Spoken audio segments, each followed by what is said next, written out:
Hello, Internet. Welcome to episode 328 of the Assorted Calibers podcast. The second minute podcast is a little bit for everyone.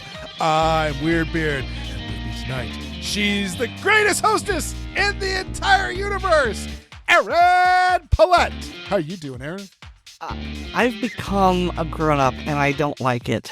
Oh, the horror. So, real briefly, my sister asked me what I wanted for Christmas, and I couldn't think of anything because I'm basically at that stage of life where most of the time, if I want something, I can buy it. And so the only things I want are things which are so super expensive I can't afford, and, 90% of the time, it's too expensive to ask for as a Christmas present. We're talking like, I want a new gun, that sort of thing. Or intangible things like, a sense of purpose, a love life, things like that. But this time it actually happened that I needed a new pair of jeans and new shoes because I've gained weight and I needed a larger pair of jeans, and my shoes were getting worn and they were hurting my feet and I needed new shoes. And so I asked my sister to buy me clothes, and I was somewhat happy to receive them. I mean, there's still a part of my mind that's going, no, this is Christmas money, use it for something fun. But it's just, this was a need, it filled the need, and I didn't have to spend money on it. Cool. Oh my God, what's going on with my life? That's what I mean by I'm a grown-up and I don't like it. So yeah, when my wife and I hit that point in our lives, was one of those I need something, just buy it. And if you can't just buy it, I'm not going to ask family or friends to buy it for me, because if I can't afford it, I don't want them to be dropping that amount of money. Don't take out a line of credit for my Christmas present. That my wife and I, we realized that the one thing that we hated about the Christmas season was the Christmas shopping and trying to find gifts for people and figure out what they want and stuff like that. And of course, our parents were the worst, because they were well into that stage of their life where not only if they wanted something, they could buy it, but they're also getting rid of stuff.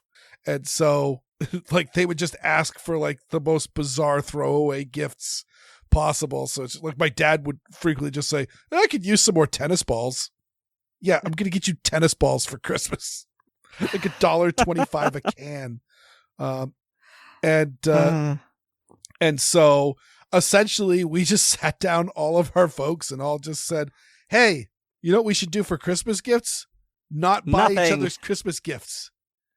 We'll hang out, we'll eat food, we'll have a good time. But guess what? When it comes to gifts, you don't have to buy anything for us. We don't have to buy anything you, which means leading up to the whole Christmas season, nobody goes to the mall. Nobody has to go online. Nobody's worried whether or not you're going to like it. No one's going to say, oh, if it doesn't fit, I'll return it. It was wonderful. So I recommend that to everybody. Once you've gotten to that stage in life and everybody in your immediate circle, we kind of went backwards because my wife was like, well, we need to get each other gifts for Christmas because we can't just have us sitting around my daughter opening presents, because obviously she didn't have any money. She needs gifts. And so we've made a mutual exchange sort of thing, but it's all kabuki theater. So how are you doing, Weird? I'm doing good. The Christmas season is officially over. We also had this is the first big trash day of the after the Christmas season. So there was a lot of stuff that I had to haul out to the curb. And last I checked, actually the recycling truck did come. I hope they come tomorrow. Otherwise I have to call the town. Yeah, and so clean that all out. This is also the first day back that my wife back to the office, and so like I have been doing a lot of housework that it really couldn't easily get done with family in the house, and so it's been a busy day. But yeah, we're things are going. Things are going. We're off to a good start for the new. Okay. Yeah, I am also an adult. I can't say, "Oh, I was doing something fun. I jumped off a building and I shot a machine gun and I punched a rattlesnake." I made English muffins. Yeah, people have asked me how I'm doing, and my response is I am cautiously non-pessimistic, but that doesn't mean I'm cautiously optimistic. Yes. I'm just sort of, it might not suck. Let's hope. We'll see. I still have my fingers crossed that Fred and Peanut did not die in vain, and instead they reset the great quantum error that was the death of Harambe. Okay, that's one way of looking at it. The other way of looking at it, and this only makes sense if you've seen Deadpool 3, Harambe was our anchor being, and our timeline was decaying, but that was fixed because we have a new anchor being in the form of Mudang. Yes. Ooh, Mudang. Oh, just a hippo. And Deadpool 3 is absolutely amazing. If you haven't seen it, go do it. Oh, so good. Such glorious fan service. Yes. And references about how you can't say cocaine in Disney movies. So hey, Weird, you know what doesn't suck? You're talking about the latest news out of Canada. Yes, I am. So some good news for the glorious 51st state. I wasn't gonna go there, but you did. Oh, however you feel about Trump, trolling Canada is always going to be a little bit funny. But yes, soon we won't have Prime Minister Justin Trudeau to kick around anymore. Yeah, I had to throw this into the show notes. I'm not going to get too much into Canadian politics because I'm an American and I don't like it when non-Americans say that we're doing things wrong. And so I'm not going to say that they're doing things wrong. I'm just going to say that we have done several news stories about Canada and their rising violent crime problem, as well as their rising gun control and the questionable legality of the gun control. And there's also, I'm not going to dive too deep into it because some of it's speculative and some of it's just more nuanced, but Justin Trudeau has been losing popularity very, very steadily. And today, we're recording on January 6th. January 6th of all days, Justin Trudeau has announced that he is going to resign. He has resigned, but he is going to step down as soon as a new prime minister is elected.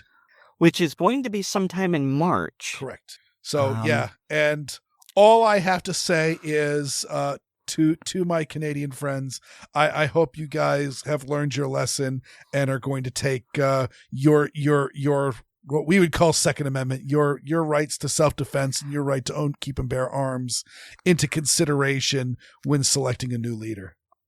Yeah, if this had happened later and we'd had enough lead time on it, I would have loved to have gotten Ian Runkle's thoughts on this. Yeah. Well, okay, we don't know that this is going to reverse the anti-gun trend in Canada, although that's the hope, and I'm certain that's what he's hoping will happen as well. Yeah, I mean, in the article here, we're talking about let's see, I forget his first name. Jagmeet Singh is essentially talking trash about the Liberal Party, but he's a key member in the New Democratic Party, which is also another left-wing party and a very anti-gun group within Canada. So it's, even if there isn't another person from the Liberal Party to step up into his place. There's also a whole other party that is prominent there that is also staunchly anti-gun. So we'll see what happens. And again, also there is the big sticky wicket of the conservative Canadians that are the ones that are really the ones that support gun rights as much as you can in Canada and with their political scheme. And that leads into what if you want guns and aren't conservative? It's a fair point. Very similar to all our lovely listeners and friends who are left of center, who are just like, yeah, I like the right to keep and bear arms and I want guns and I want to defend myself, but I don't like all that other stuff. It sucks. There's, again, the right to keep and bear arms and self-defense should not be a partisan issue. And it is, and that's stupid. But back to American politics, and this is a very interesting story that you dug up, Aaron. Mm-hmm. So, by this point, I'm sure that our listeners are aware of the two vehicular-based attacks. I don't really know what to call them. Absolutely right. Okay, that happened. One on New Year's Eve, one on New Year's Day, and so you have the Army veteran who plowed into a crowd of people in New Orleans, and then on New Year's Day, a rented Cybertruck blew up. And I think by this point, we've determined that it was deliberate. I've seen the suicide note. I don't know that it's been vetted yet, but from what I saw, the guy, he was full on tinfoil hat. And so this article... Okay, let me back up a bit. Both of these vehicles were rented through it's both an app and a company. It's called Turo. I've never heard of it before. I'll give a quick overview of it. Well, I was just going to say it's like Airbnb, but you rent cars instead of houses. Correct. Yep. So instead of going to a rental agency and getting a rental fleet or going to a car dealership and buying a new car, you essentially, someone who has a car, generally they're cool cars or useful cars, will put it up on Turo. You will look at it and say, hey, this is in the area where I need it to be, and I like the looks of it. And so, they might have like Ferraris and other stuff. They probably also have some more practical cars and all that. You pick out something that you like, you rent that, you drive it around, and then you return it. And that's where they got this. It was they're both electric, a Ford F-150 Lightning and a Tesla Cybertruck. Mm-hmm. So both of these vehicles were rented, and both of them were used to hurt people. In the case of the Cybertruck, it only hurt the driver, I believe, but not for lack of trying, really. And so this article quotes the Turo CEO saying, attackers had clean records, so background checks wouldn't have stopped them. And I thought this was very interesting for two reasons that I'm sure our listeners have figured out. The first is, on the face of it, it is what it is. And so, yeah, people wanted to do criminal things, but they didn't have a criminal record, so a background check wouldn't have stopped them. Because right now, we've got the pointing the fingers and the wringing of hands, and, how could we keep this from happening again? But this also has an application for the Second Amendment, because the gun prohibitionists have been using this type of reasoning in order to try and restrict our rights to keep and bear arms. And they're always trying to do something to prevent bad actors. And in many cases, I hope it's not many, but I think it is, you've got the spree killers who just decided that they were going to start shooting, or in a couple of cases, they were minors who, couldn't have passed a background check. And so the point that I'm getting at here is maybe there are some people who are realizing that background checks aren't the problem solver that a lot of people think they are. That's absolutely true. And I'm also, I'm going to, you posted a screenshot, and I just found the actual tweet from Collier Noir, where he says, this is the 10th deadliest mass killing in the U.S. since 2006. We need to ban every car that can go over 20 miles per hour, since that's the lowest speed at which a car hitting a person can be fatal. And then goes on, we must require background checks for every car, so you can't drive in any state into any state unless you have that state's driver's license, et cetera, et cetera. And goes through essentially all the crap that us gun owners just standard have to deal with, and that if the vast majority of Americans who own cars and have driver's license had to put up with the same crap that we do, we would have change. And so, yeah, this is as I say, they treat cars different than guns because anti-gun people have and use cars. Well, there is that, definitely, but there's also the fear of the unknown versus the familiarity of the known, Mm-hmm. because we are a very automotive society, and so it's just considered normal that 16-year-olds get their driver's license, or at least their learner's permit, and start to drive. And when you are exposed to something from a very young age, the safety principles hopefully are embedded very early on, and you don't see this as a very exotic, a very dangerous thing. I mean, yes, we all, to some degree, acknowledge that cars can be dangerous, especially if used improperly. But when I get into my car, when I fasten my seatbelt, I don't go, oh my gosh, I might get in an accident. I've got to put this on to maybe save my life. It's just part of getting into a car. I don't think about it. It's automatic. And that's why people aren't afraid of cars, because they know that cars inherently aren't unsafe. I mean, good Lord, we've had, Ralph Nader since the 70s, trying to make them safe. And we don't have that with guns. And there are so many people who are trying to pass gun legislation who not only don't know how guns work, have never shot a gun before in their life, but they are proud of their ignorance. And so there's that factor as well. And I think that if people were more familiar with firearms, then this would be less likely to happen. Yeah.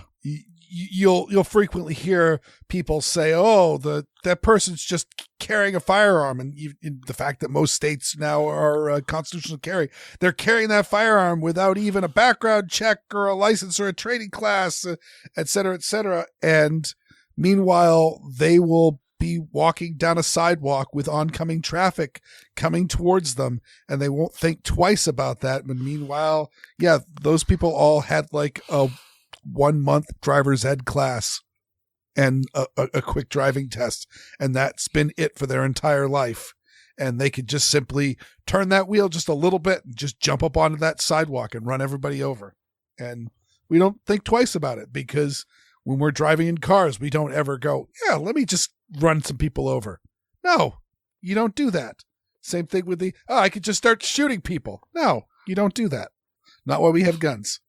I know that you're a big fan of Bill Burr, and there's one of his routines where he's talking about having a bad day, and he's miming driving a car, and he's going, and I don't remember the joke well enough, I'm going to butcher it, but he's got his hand at the top of the wheel, and it's like, okay, here I'm having a good day. And then all I have to do is turn the wheel to like the 1 o'clock position, and then it's like, mass murder on the 6 o'clock news. And yeah, I know I didn't make it funny, but that ties into your statement about people will walk next to oncoming traffic and not think about it, when really all it would take is just a little bit of a change in the steering wheel, mm-hmm. and you're killing a lot of people. That is the truth. And And we should be happy about that because people are good. And the fact of the matter is, when there's a lot of people that die due to automotive accidents, and that is the word, automotive accidents. It's entirely unintentional. Intentional homicides are exceedingly rare with automobiles. And well, there is the statement to say that like more people get killed by cars on accident than get killed on purpose with guns. But people aren't that worried about it because people are overall good. So yeah, but not all people.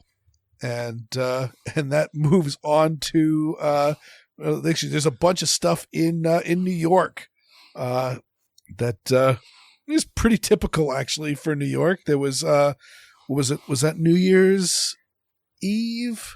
Oh, you're talking about the club shooting. Correct. I think it was New Year's Eve at like 11:30. Yeah, 11:20. And so a mass shooting occurred outside a nightclub in New York, leaving at least 10 people injured. And okay, first of all, this is bad. I hate that I have to say that every time. I would like people to realize it's understood that shooting innocent people is bad, but that's the world we live in. The thing is, though, and I haven't seen it in very many places, but this nightclub has a history of shootings. And so it is unfortunately rather common. And I don't have the data in front of me. I believe that there were a lot of bullets fired and no one was killed. And so that's got the hallmarks of a gang shooting. Mm-hmm. Yep, people making a lot of noise and just slinging bullets in the appropriate direction. So yeah, it's good that that no one was hurt, but also let's point out the fact that this is New York. That's supposed to be illegal. Where's your gun control now?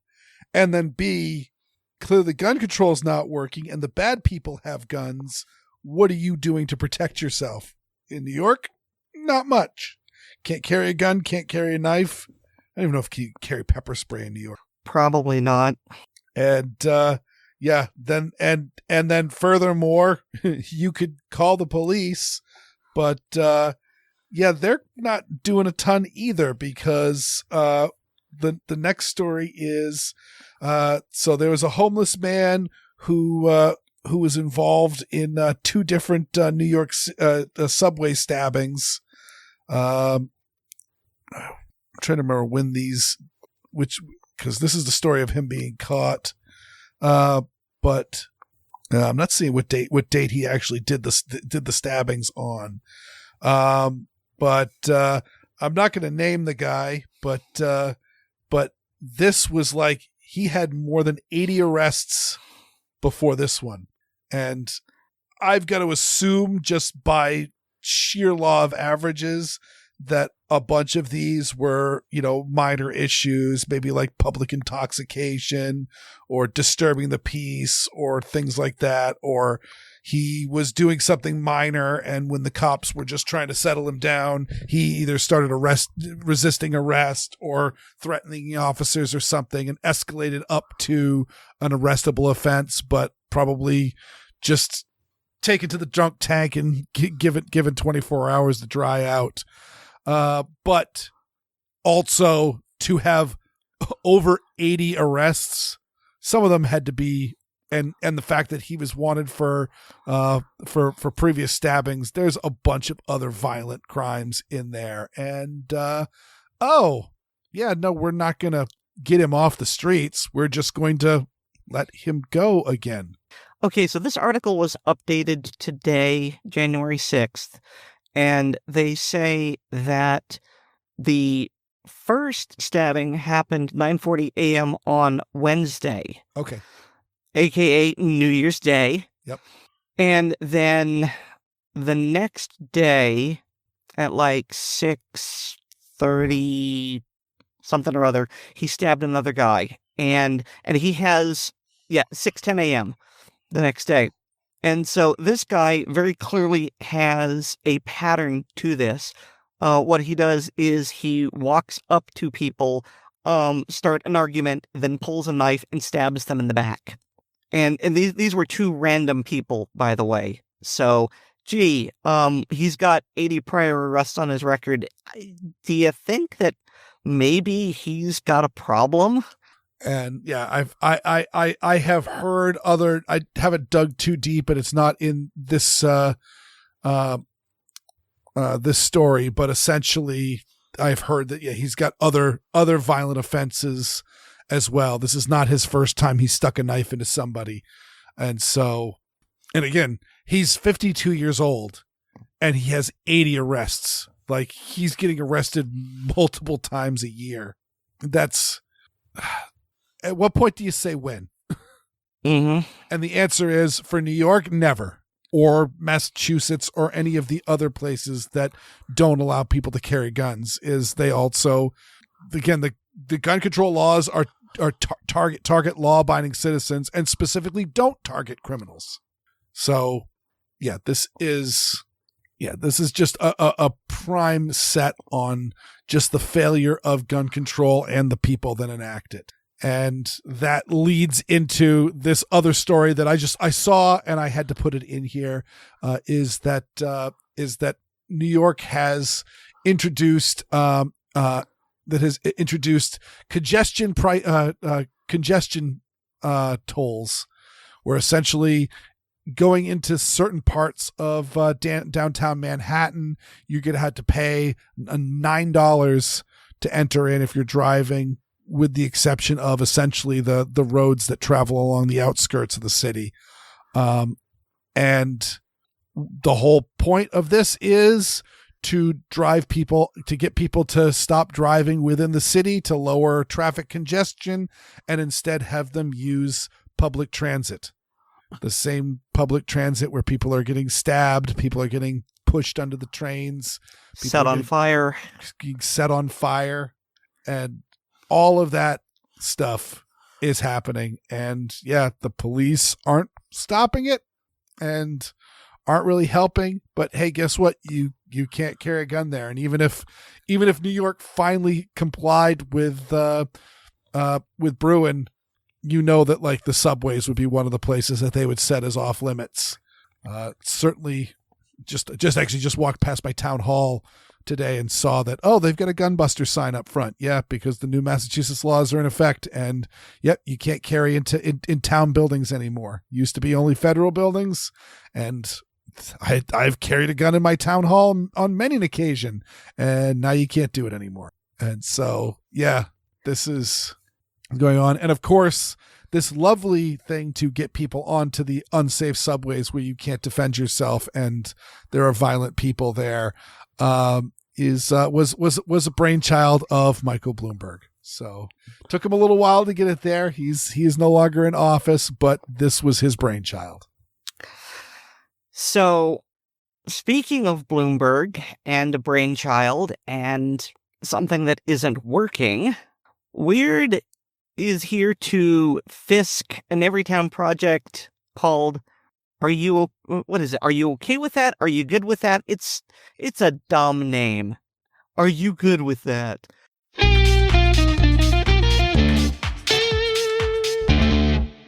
So just before Christmas, Senator Mazie Hirono of Hawaii posted a Twix where she claimed to be introducing a magazine bill to prevent veterans' suicide. Yeah, because we all know it generally takes more than 10 rounds to end your own life. I was hoping to find a press conference where she said this crap so I could Fisk it. I didn't find it. Seems like she only did a photo op with Everytown and released a press copy. Now, what I did find, I'll let you decide if it's more or less stupid. This was published on November 18th, and this is the first time I'm hearing about it.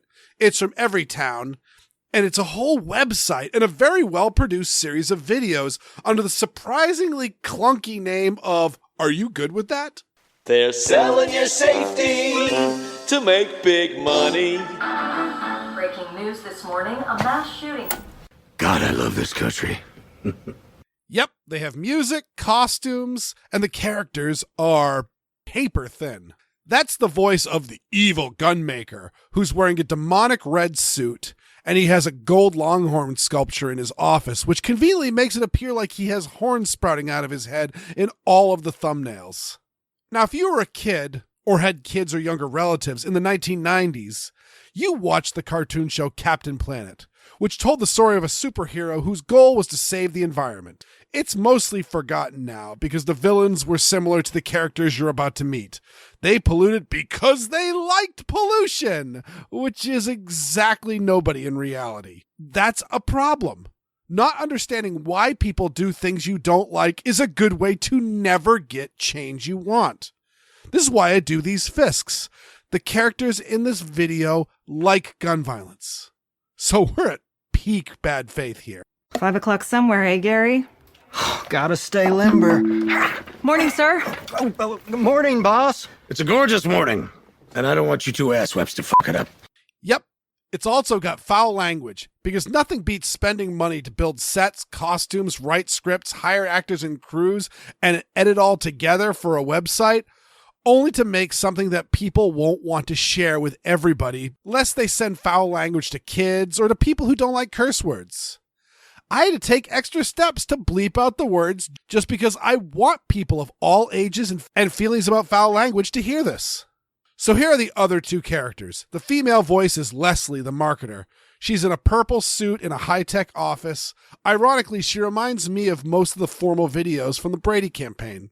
In her thumbnail, she's drinking a martini, but there's no booze seen in her office.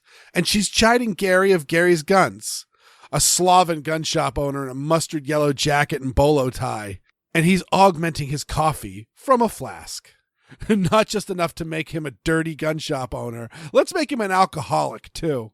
Big shootings mean big money, so let's make this quick. Leslie, what's the latest with marketing? Unfortunately, the latest shooting has gun reform trending again. Again with this shit. So the motivation is money and only money. Also, here's the first contradiction. They note that gun control trends after gun violence hits the news. To be clear, gun control trends because the corporate gun lobby doesn't actually do much until there's a news event. And then they introduce legislation in the wake. Much like the previously mentioned mag ban to prevent veteran suicides, you have gems like proposing universal background checks after the Sandy Hook shootings, where the guns were stolen from the shooter's mother. Waiting periods and background check laws after Parkland, where the killer passed background checks because the police refused to investigate him. And red flag laws after the Lewiston shooting, where the police refused to serve a yellow flag law because they were worried they might get shot. These laws have no relation to the shooting they used because these bills existed before the shooting. And the ghouls in the gun control groups wait for a shooting in hopes that people will be so upset and act impulsively and emotionally for a law they would otherwise oppose. You won't find a shred of honesty in this. Where's our DC prick, Tony? He has a tea time with some senators that should seal the deal, but he, of course, sends his thoughts and prayers. Good. I want them buttered up, and I want them on strings. The amount of money that I give these people, I want to see persuasion, not legislation. I don't want them messing with our sales. The old boogeyman of people want gun control, and it's only because of the evil gun lobby that politicians won't pass common sense gun laws. Never mind that Everytown itself is a corporate political lobby group, and because of legal troubles and internet turmoil, the 500-pound gorilla, the NRA, hasn't really had much cash to spare to butter up politicians. Further, there have been many instances where Everytown has outspent all pro-gun groups and lost. Because no matter how much money you spend, if your idea is a bad one, the truth will always win, especially in the information age. Speaking of, let's talk messaging options. Our goal should always be to deflect. It's an unsolvable problem. You know, the shooter was unstable, mental health crisis, guns don't kill people. People do! Exactly. Then we evolve the message and own the headlines. We'll turn this tragedy into strategy like we always do. More irony. As for Bloomberg groups like Everytown, the solution is always more restrictions on guns. Red flag laws are the best example. People in mental health crisis can harm themselves and others. And if guns are available, those become a liability. Also, our mental health system is very lacking. So even if people in need seek out help, they may not be able to get it, or at least get help that's effective. Enter Michael Bloomberg and his army of lobbyists, where he crafted a law where people could be flagged, preferably by anybody, even people who don't personally know the target. And the police will barge in and take all their guns. They don't actually get the person any help. Why would you want to do something that helps people or improves public safety? The only goal is to take the guns. How are we handling the marketing around this? Yes, let me share my screen. My team is already on it. The only way to protect your family is with guns. The more, the bigger, the better. Manipulate the wannabe alphas. It's an arms race with the bad guys. Next time, it could be you, etc., etc. We're exploring all angles. So one interesting thing about this campaign, besides the questionable decision to have it in the first place, is they actually have references on this website. Now, most of the references are for the facts cited in the talking points and text, not necessarily what's in the video I'm fisking. And as you might expect, the references are from anti-gun groups. Or, actually, in many cases, they're from good studies. Good studies that don't even support the talking points. Like the one that says, a gun in the home increases the risk of suicide. When in fact, the paper that they reference notes that it's unlocked guns that lead to an increased suicide risk. But this whole marketing thing is clearly based on a lawsuit filed by Sandy Hook Promise against Remington for their obnoxious ads. I will note that Remington and all of his associated brands, like Bushmaster, were under ownership of Cerberus Capital. They did such a horrible job at running the companies it gobbled up that not only did they have to liquidate, but many speculated that they had an anti-gun agenda when they first started buying these companies. While the brands owned by Cerberus were Legion, it's literally one group, and a group that is no longer involved in the firearms industry.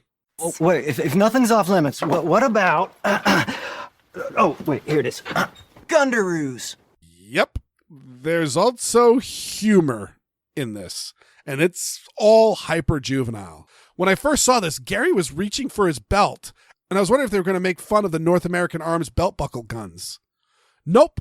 Just a pair of tighty-whitey underwear with Gundaroos written on them. Not only is this joke lame, but I think the last time I saw a pair of Underoos underwear was in the 1980s, and the brand officially sold off its stock in 2021. So it's as timely as it is funny. Of course, the average gun control supporter is likely buying Underoos for their kids back in their youth. How are sales, Gary? Oh, from my end, sales are actually pretty great, sir.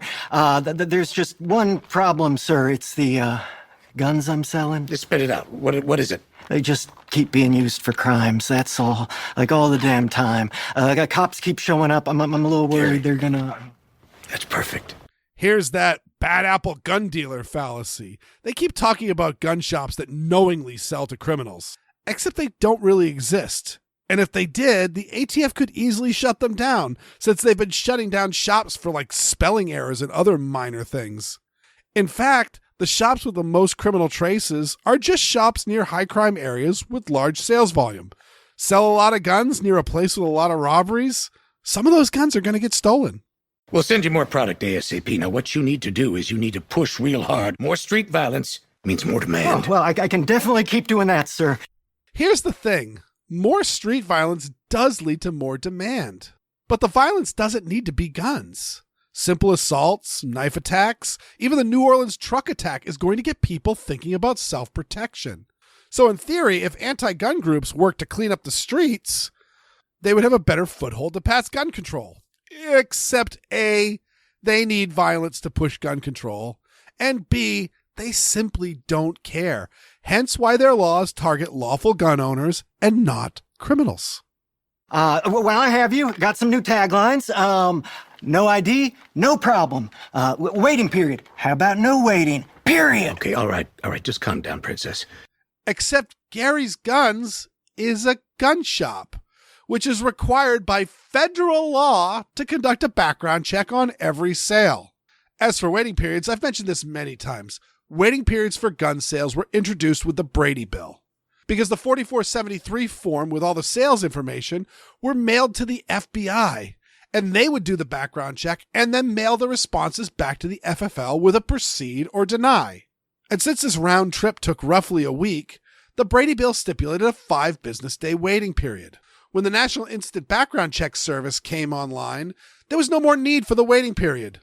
But a few anti-gun states realized that gun owners were happy about this, and they enacted state law mandating the waiting period stay. Then they invented the cooling off period myth for plausible deniability of the truth. And the truth is, they're just spiteful jerks.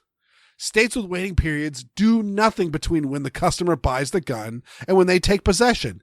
It's just them being jerks. Let's talk product. Where are we with the new gun safeties? Rick from Innovation was working on phasing those out, like you asked. Good. I want those things to be so easy to shoot that even a toddler can shoot it. Except when gun control groups propose safeties, they either things like magazine disconnects that I personally think make the guns more dangerous, as you can put a clearly empty magazine into a gun, and if the chamber wasn't cleared, now that gun will fire. Or more expensive and less effective things like smart gun technology, which costs a lot of money and doesn't work. Further, many anti-gun states mandate crazy heavy triggers, which even a toddler can still pull given the right leverage and body weight. But maybe a person is targeted for violence because of their health, and they may not be able to fire it with a weakened or arthritic hands. Even if you are strong enough to pull, say, a 15-pound trigger, that pull weight will affect your accuracy. Does that sound safer to you? Also, have you noticed gun control groups aren't calling themselves gun safety experts anymore? Yeah, nobody bought that trash.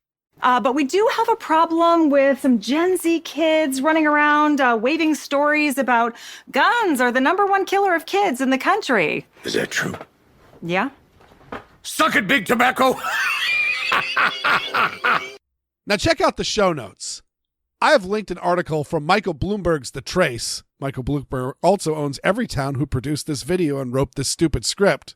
The title is Young People Fear Gun Violence, but also think guns may keep them safe. And it's citing a survey from a group called Project Unloaded, which itself is an anti-gun group. And they even cite that a majority of young people believe that guns make us safer. As for guns being the #1 killer of kids, I've covered this many times before. All the hard data shows this isn't true, and even their footnotes don't support it. But mine do. Either way, this little campaign likely cost Michael Bloomberg over $1 million, and it took me almost 2 months to find it by accident. Keep it up, Mike. You're doing great. Those are your anti-gun talking points and a few rebuttals to combat them.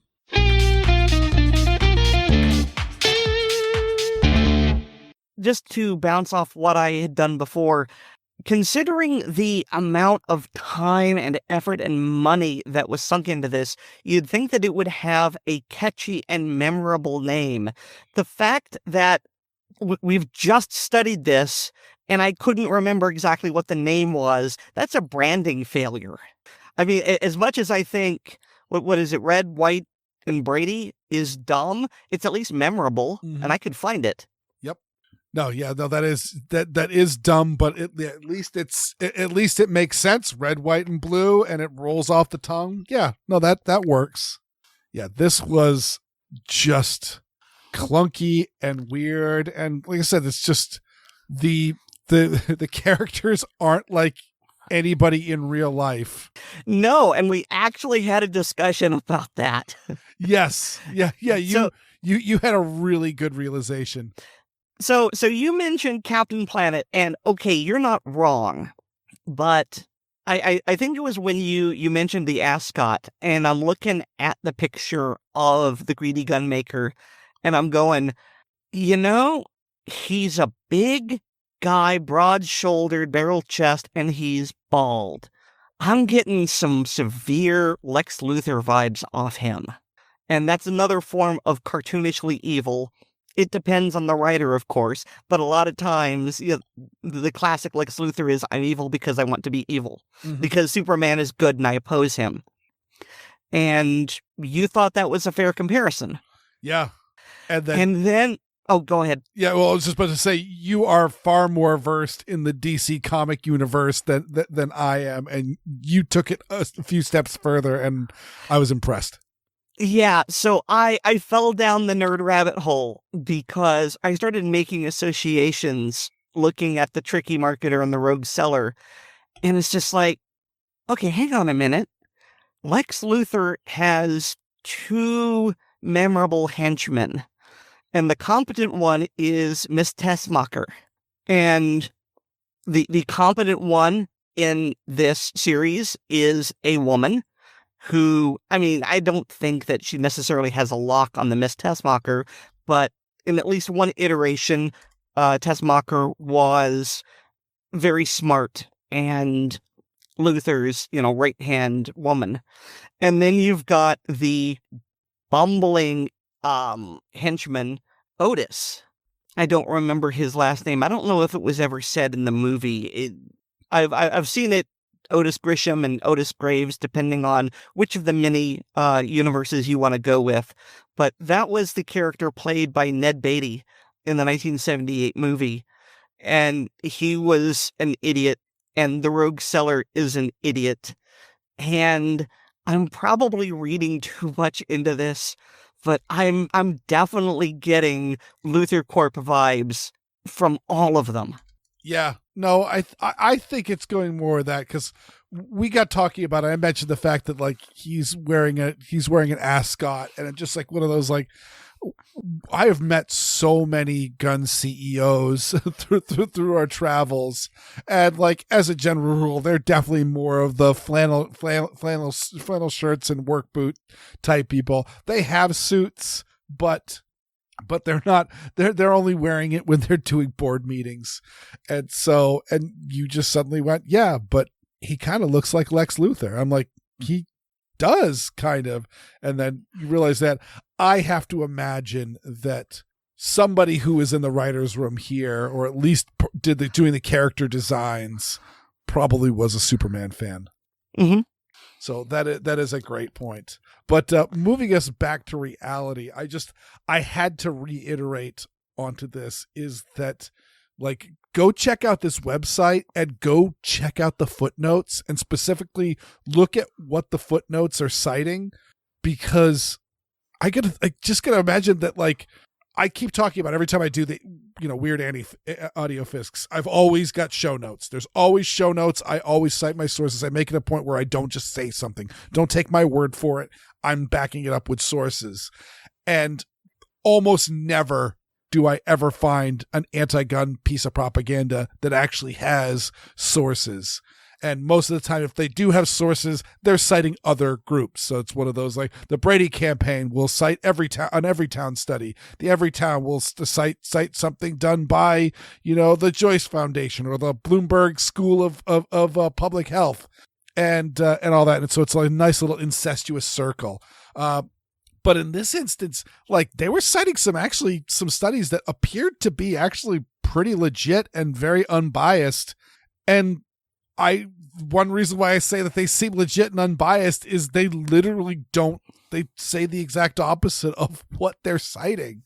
Like, it's not even there. Or like, they cite the CDC and they send you to the website where you can look up the CDC stats, of which I have done, to find that no, they're not the leading killers of kids. And just pointing to the CDC doesn't make it any more so than just saying it.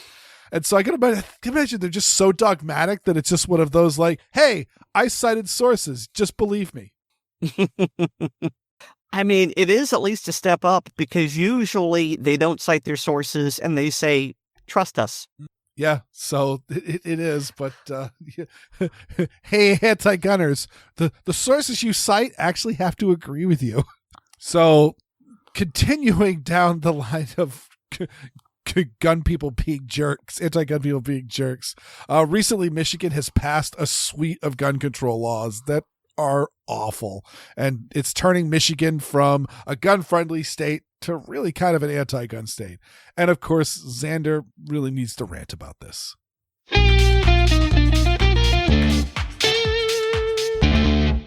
Welcome to Independent Thoughts with yours truly, Xander Opal. Recently, Michigan became a laughingstock of the United States of America by our legislators passing laws about the color of guns, what guns can look like, and making it further illegal to have firearms without serial numbers, even if you built them yourself. These laws were slipped in at the last minute after the 2024 election, and many of the incumbents learn they lost their job. This displays a level of pettiness and bullying normally seen on playgrounds, combined with an utter lack of class and character. The wording of the gun coloration is about primarily dyes. The language reads to me like they wanted to ban Cerakoted guns. I do hope that things are generic enough that the remaining manufacturing, as well as home improvement and other stores, come down on this through the courts like a pallet of bricks from an absent-minded forklift driver. No specific colors or patterns are named, simply deceptive coloring. An office is created by the law to determine details. The part of the law about firearms disguised as other objects is annoying and bullshit. Sugar. For starters, I would think that firearms disguised as or concealed within something else would fall under concealed carry. Of course, there's places that ban firearms, and attempting to sneak one in any fashion is a violation of that policy and or law.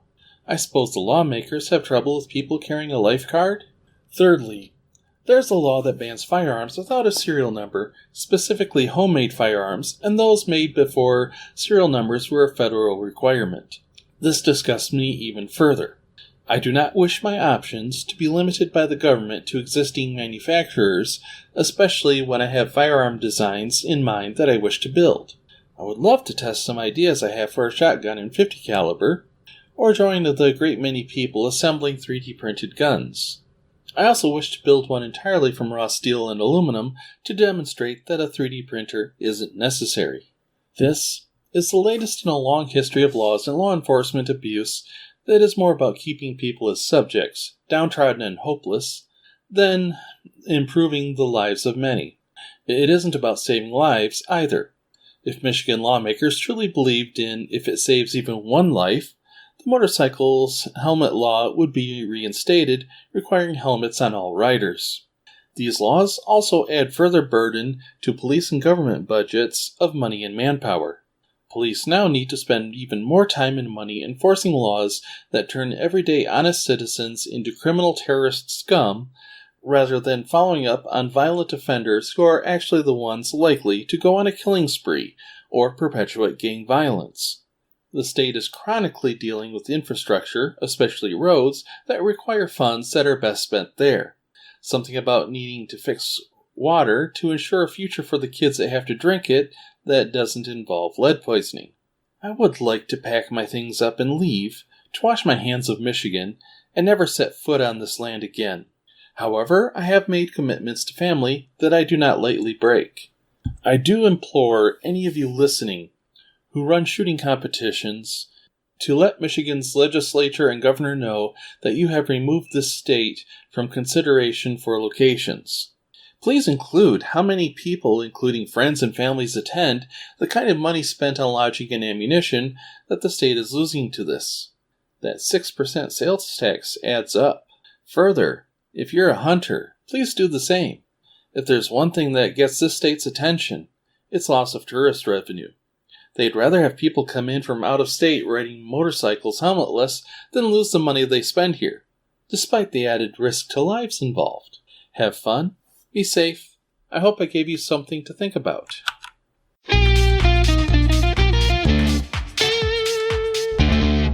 So, in our Discord chat, Awelawant came up with a really interesting approach to this. I don't know if it would work, but his thoughts were you could challenge this on First Amendment grounds because the way you decorate your gun is a form of expression, and the First Amendment carries freedom of expression, so this is a First Amendment violation.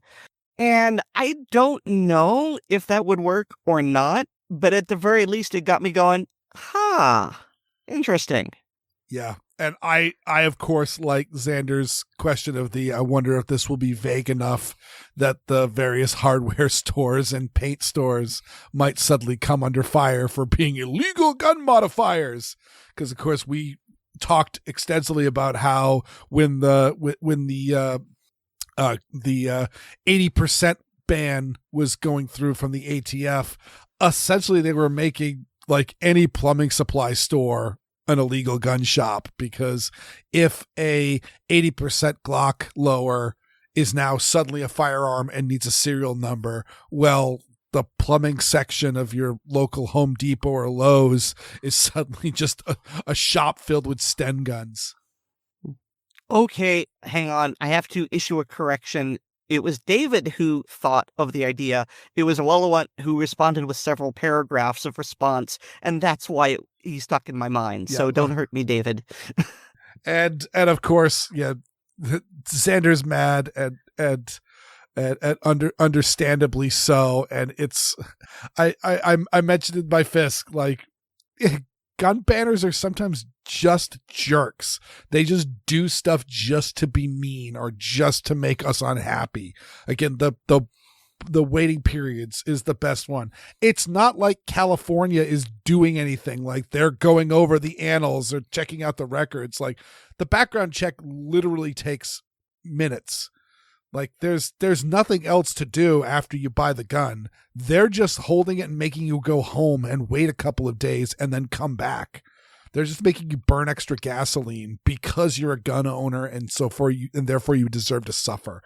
And unless you have a carry permit, at least in some states. In Florida, but I don't think California has any sort of way you can get around it unless. Well, I mean, that's California and probably New York as well, and all those other places. But in free America, if you've got a carry permit, they go, yeah, your background's already been checked multiple times. You're good. Take it home. Yep. Though you're still going into the Florida instant check thing, and if you don't have your permit and you walk into the store and buy the gun, they run your background check and all that, but they're not doing anything extra in the 3 days? I forget what it is for Florida.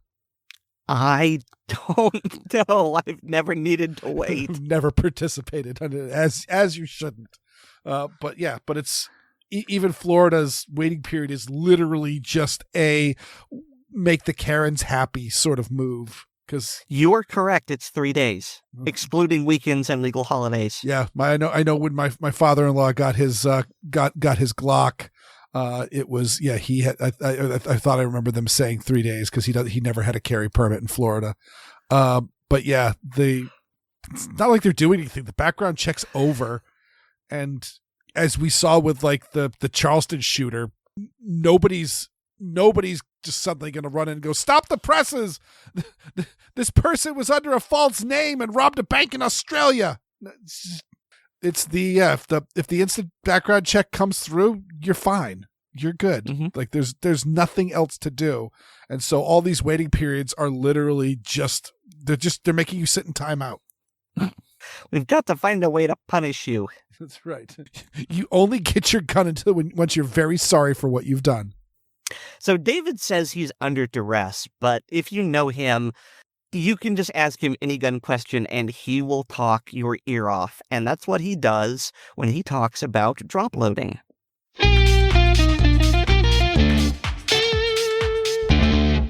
Hi, and welcome to Gun Lovers and Other Strangers. Listeners who are also patrons gain access to the ACP blooper reel. On a recent one, Weird Oddball and I were discussing single-loading repeating firearms, particularly shotguns. There was some confusion regarding both the safety of this process and potential wear or damage to the firearm. After I clarified a few things, Weird demanded I expand on them for a future show. So in this segment, I'm going to discuss single-loading and potential firearm wear, and in the spirit of Handgun Radio, I'm doing it under duress. First, I need to define some terms. Single loading, also referred to as drop loading, is when a repeating firearm is loaded through the ejection port, bypassing the magazine in normal operation. This is commonly seen in shotgun competition, where a shooter will drop a round into the open action through the ejection port, then close the action. In the case of a shotgun, the round can either be dropped onto the lifter or placed directly in the chamber. In the former method, the round on the lifter is presented to the extractor normally and chambered following the usual mechanical process. If placed directly in the chamber, the extractor needs to flex or pivot over the case rim during chambering. When loading semi-automatic handguns using this technique, the chamber placement method is pretty much the only option for single loading, again requiring the extractor to move more than in the standard chambering process. There are two general categories of extractors, internal and external. Internal extractors are spring steel parts that extend through the slide alongside the firing pin channel, with the cartridge rim hook emerging from the breech face. This is exemplified by the classic 1911. External extractors are found on a number of vintage and most modern handguns, such as those from Smith & Wesson, Glock, and SIG. This style consists of a pivoting lever on the outside of the slide. My Mossberg 500, along with many other pump shotguns, has two opposing external extractors, both of which pivot during feeding. There are pros and cons to both extractor types. The internal version requires fewer parts, generally only one, but since they need to be made of spring steel, they call for closer attention to metal specification and heat treating. External extractors are generally made of hardened steel, but require additional parts, at a minimum a return spring and a pivot pin. In addition, most currently manufactured pistols also have an extractor plunger to help provide tension to the extractor spring. Earlier, I mentioned when drop loading, the extractor has to flex over the case rim during chambering. This is where some people get concerned. The belief is this additional movement, which is generally greater than required for normal cycling, can damage or weaken the extractor, either through excessive flexion or battering against the cartridge case. To examine the validity of this theory, a number of years ago, Ned Christensen of Michiguns created a test rig to replicate drop loading in 1911.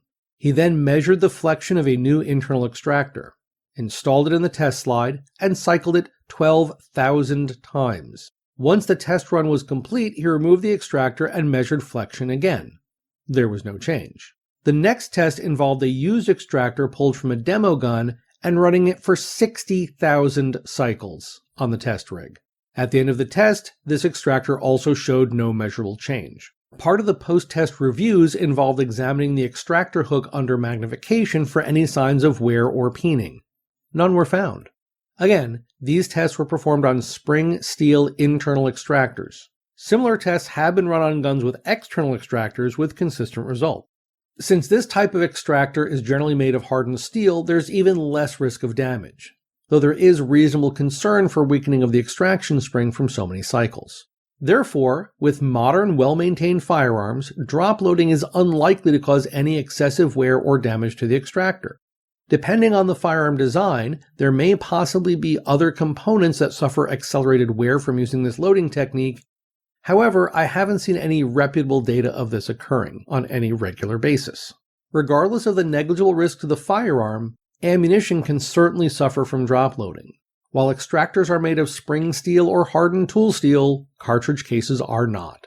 Most are made of brass, aluminum, or mild steel, either entirely from a single material or some combination. All of these metals are softer than the extractor and can be damaged by drop loading them. In the case of handguns, when drop loaded, the extractor will often swage a flat spot on the case rim. If the same cartridge is cleared and replaced in the chamber using this method several times, it may not extract reliably when fired. In addition to this consideration, shotgun shells have another risk factor. Displaced metal from the case rim may prevent the round from chambering completely, leaving it slightly proud of the chamber mouth, which can potentially cause function issues. If using drop loading either on the range, during competition, or when reloading a cleared carry gun, make sure to examine the gun and ammunition for wear more frequently. Rotate any round that's going to be drop loaded more than once to make sure the same section of rim isn't presented to the extractor repeatedly. Any handgun cartridge should probably only be drop loaded a maximum of 4 times before it's demoted to the test ammunition box, just to be on the safe side. Have fun and safe shooting. This is the Alofs, which could be bolted onto just about any break-action single-shot shotgun and turn into a magazine shotgun. That about wraps up this segment. If you have any questions for me or suggestions for future segments, or a comment on a past segment, please post them on the Assorted Calibers Podcast Facebook or MeWe pages, and Aaron or Weird will make sure I see them. I'm also a contributor on the Blue Collar Prepping blog, which can be found at bluecollarprepping.blogspot.com. Finally, I'm a published author, and books with my stories can be found on Amazon under the names Brena Bock and David Bock. That's all for now. Thanks for listening. I'm David, and this is Gun Lovers and Other Strangers.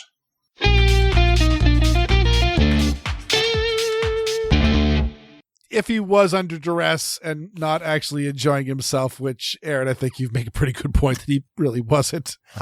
It did absolutely make my day, and I gotta wonder if I might want to change how I gas up my carry guns, because that was always something, like, especially when I had my first 1911, and that was all I had, and all that. So also didn't have a ton of magazines, and so the thing that I didn't like was to load up the gun, you would put a magazine into the gun, rack the round into the chamber, drop the magazine, put the gun on safe, set the gun down, then reload the magazine, then pick the gun back up, and then load it up, and now you have a fully loaded gun.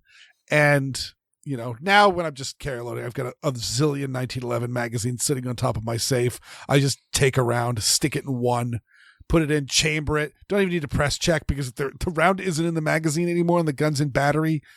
The gun's loaded, and then grab one of the loaded magazines, put it in, then it goes in the holster. So it's not that big a deal. But I always kind of wanted the load up all your magazines, and then you have your one chamber round, open it up, drop it into the chamber, shut the action, put the magazine in, fully loaded gun. Ta-da!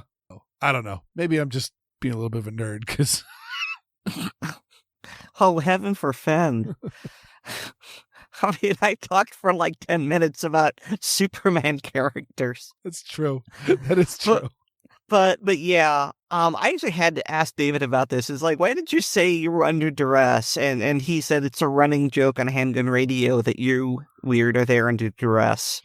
And so because you were pretty insistent that he do the segment, he decided to reference that gag. Yeah, if you are one of our patrons, you have heard the discussions that Dave and I have had about drop loading, and how I had suggested to Xander, he was talking about dropping a round into the chamber of his semi-auto shotgun. And I'm like, it might not be the greatest idea. And he mentioned, no, it's fine. And actually, Steve was talking to me about it and was saying that the police academy actually trained him to drop the round directly into the shotgun when doing like a load exchange. So yeah, like if a police force is literally doing it, yeah, it's not causing any problems. So do you know who else doesn't cause problems? Is it our listeners? It is indeed our listeners. Every single one of them. And thank you so much for joining us for this fine Assorted Calibers podcast. We really appreciate you listening in, because otherwise we'd just be talking into the void. But we also have to give a very special thanks to our supporters on Patreon. To become a Patreon patron, go to patreon.com/Assorted Calibers podcast and sign up. And again, this is not a tip jar. This is not us begging. This is us selling stuff. We talk about the ACP blooper reels. It's all the stuff that we do. We do a lot of talking that's not on the show, and a lot of that stuff makes it onto the blooper reels. And some of it's really interesting. We've got the ACP film tracks, where we add commentary tracks to various movies, and the ACP mag dump. Also, please remember to rate us on Apple Podcasts and Pocket Casts. Subscribe to us on the platform of your choice, and share the show with your friends, both online and off. I've got a blog. It's weerdworld.com. That's weerdworld.com. And hear me weekly on Handgun Radio on the Firearms Radio Network.